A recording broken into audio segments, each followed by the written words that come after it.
Hi guys and welcome back po sa Tarot Page Philippines. So for this video, gawin natin yung weekly horoscope for October 20 to 26 para po sa may mga sun, moon at rising sign na Libra. So kung bago po kayo, subscribe, like, and share. At kung hindi mo alam kung ano yung sun, moon at rising mo, kasi importante siya, sa end po ng video, we have a link for this. And keep in mind, readings are for guidance purposes, so use your free will wisely. Sa mga nais po magpa-schedule ng private readings or spell works or want to send donations, you can use the details in the description below or you can use the thanks button sa baba. At nalaglag ang aking coin purse. So, nasa ililikha po tayo ngayon. Diyan ka nga. Okay, so Libra.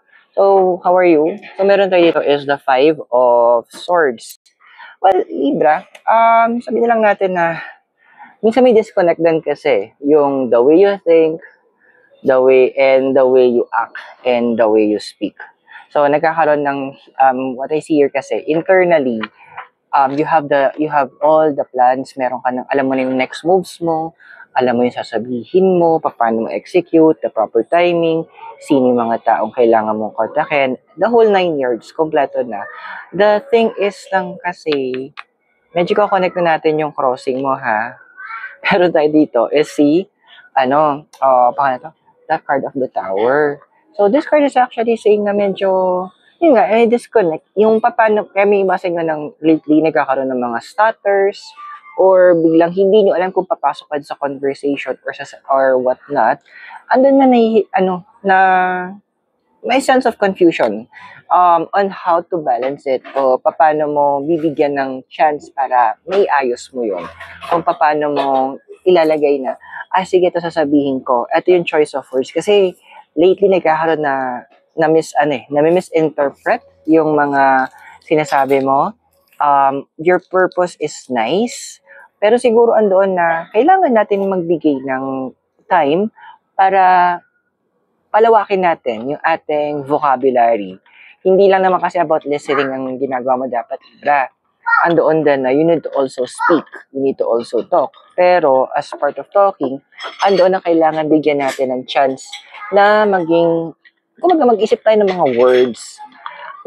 Kung mga isa man nagtrabaho sa mga BPO, di ba may sinasabi tayo na there will always be a better way to say things. Lagi may mas magandang pamamaraan para sabihin yung mga bagay-bagay. Yung kahit gusto natin siyang hambalusin kasi nga medyo syunga-syunga is siya. Pero doon na will be nice. Hanap pa rin tayo ng ibang paraan para mas maging maganda yung masasabi natin or na maging constructive at hindi tayo ma-misinterpret or magkakaroon ng miscommunication between you and the person kausap mo. Now, your desired card we have here is the 2 of Cups. Well, tama din naman. A lot of you guys is umiiwas kayo ng magkaroon ng mga sense, maraming ang energies of miscommunication sa'yo, sa house mo. Andun na naghahanap ka ng time to be alone. Well, use this time na, to expand what you need to expand in terms of your vocabulary. Kung kailangan mong magbasa ng mga books, makinig sa mga magbasa ng dictionary, honestly, isa sa mga naging requirement sa akin ng bata ko. Para magkaroon ka ng way to tell more, to speak more, and to also provide more doon sa mga tao. Now, being alone is also a very important thing kasi during this time, magkakaroon ka ng moment para mabigyan mo ng chance yung sarili mo na marinig mo yung iniisip mo, ninadama mo, or na to reflect. Yung sinabi ko ba kay ganito, kung ako yung tatanggap, maganda ba? Diba? Now, your foundation is the 2 of Swords. Okay, totoo naman. Truth matters. Importante ang totoo.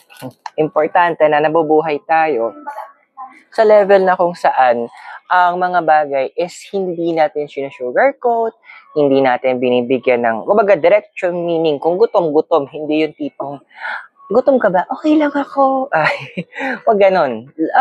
Although, yes, dami sa inyo na ginagawa nyo ng paraan para hindi kayo maging direct to the point kayo. The thing is, yun nga lang, choice of words ang medyo doon tayo babagsak.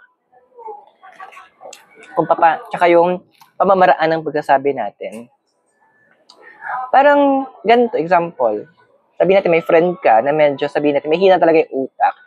Although gusto natin brutal na sabihin natin sa kanya, alam mo ang syunga mo. But the thing is, madadown yung tao. Pwede siyang makaramdam na, ay, wala na akong capacity na mag-improve. But, meron tayong, pwede nating baguhin ng konti. Yung sabihin natin na medyo may madagdag sabihin lang na, okay, so nahihirapan tintindihin, medyo mas kailangan mo siyang aralin pa. Kailangan mo bigyan ng chance to understand. So that will help.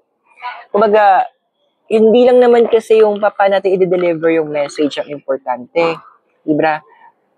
Yung impact din nun, ano yung outcome nun, importante din yun. Kasi sa atin, sabi natin yung kailangan natin sabihin, pero naging positive ba yung impact nun sa ibang tao? Nagkaroon ba ng magandang kinakalabasan? Remember, ang karma bumabalik. What you speak shall return to you 7 times greater. Now, tingnan natin yung sa past. So, meron tayo dito is the 4 of Swords. Okay. Pero hindi pa rin, Libra, you cannot justify na, kasi ganun yung pamamaraan, paano ka nausap dati, is dapat ganun na rin tayo.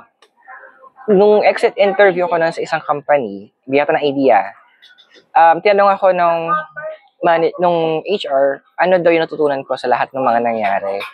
Ang sabi ko lang, simple, natutunan ko yung mga bagay na hindi ko dapat gawin, mga dapat hindi ko sabihin, mga dapat hindi ko i-acto. Kasi hindi siya maganda.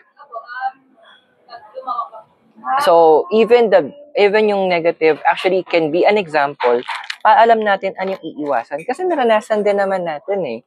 Huwag natin i-just, huwag natin sabihin na, kasi okay lang yun. Ako nga naging okay ako. Ikaw. Kasi iba yung dealing sa'yo ng universe. Iba yung dealing sa kanila. Now, yung possible future na ikaw, meron tayo itong Ace of Cups. Now, this card is actually saying din na medyo itatouch ka ng universe in sense of your emotion. So, andoon na magkakaroon ka na ng sense.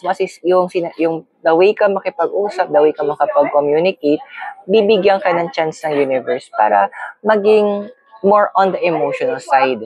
Andoon na matutunan mong marinig yung totoong mga sinasabi nila behind doon sa mga kinukwento talaga nila. Yung sinasabi nga nila, reading between the lines. Sometimes you need to use your emotions to understand it eh. It's not always black and white na pag sinabing ganito, yun na yun. Diba? There are moments that may mga bagay na ito yung gusto nating i-mean, but siguro sa certain factors, hindi natin masabi na, kasi ganito, ganyan. Kasi pwede may nag-hold back sa kanila. Yung mga bagay na i-consider mo na siya eventually. So guys, kung nakarelate ka sa ating, or nakaka-resonate ka sa reading, I invite you to subscribe, like, and share. But for now, let's continue yung reading mo. So Libra, we have here is yung emotion environment mo, which is the 10 of Swords. So a lot of you guys naman din na, although Libra, it's an air sign, although sasabi niyang balance kayo. But again, prominent ang air sign sa inyo, which is about your mind. So, andoon na the mind sometimes cannot really understand what the heart is saying, and vice versa. Minsan kasi ang emotion, most of the time actually, emotions, hindi yan kaya intindihin ng logic. Hindi siya kayang intindihin ng pag-iisip natin. So, andun yung point na bibigyan ka ng universe ng chance to allow your emotions to lead you as well. Now, your physical environment is the 9 of Swords. Yun na nga, medyo tigil-tigilan natin mag-overthink. Yes, although hahayaan ng universe na maging prominent emotions mo, pero wag mo namang hayaan na mag-overthink ka, na parang konting kibot, lahat bibigyan mo ng meaning. Kalma lang. This is the time na hayaan mo yung Libra side mo, yung balance side mo, mag-take over din. Kalma. Minsan sabi nga ng isang magaling na doktor sa show niya, minsan yung pinaka-simple explanation, yun talaga yung tamang explanation. Huwag natin pahirapan yung sarili natin, Libra. Now, your hopes and fears we have here is a card of the Hangman. Now, the Hangman, well, andun yung point na look at things from you're hoping na you're trying to look at things from a different perspective. Andoon kasi yung in a logical sense, kapag ang tao, sabihin natin, 49% na lang yan na magbabago, by logic, ayaw na natin. Kasi, mas mataas yung probability na hindi na siya magbabago. But, once pumasok ang emotions natin, once pumasok na yung heart natin, even the smallest spark of hope, kayang kapitan. Doon ka tuturuan ng universe when to set aside your emotion, ay yung logic mo, and to run after your emotions. Ito na yung sinasabi ng trust the process. This is the time na sinasabi, leap of faith na. Why? In the possible future, we have here is the card of the High Priestess. Yes, your intuition will be sharpening very soon. Along yon nung iyong sharpening sa emotions mo. Because most of the time, there are one of the ways na nakikipag-usap ang universe sa atin, siya tinatawag na impression. So, in Tagalog, kutob. So, medyo mag-i-intensify yon. Eh, kailangan mo, bago siya mag-intensify, you need to learn how to know it. You need to learn how to feel it and to understand it. Kasi kung hindi, mahihirapan kang gamitin yon to your advantage.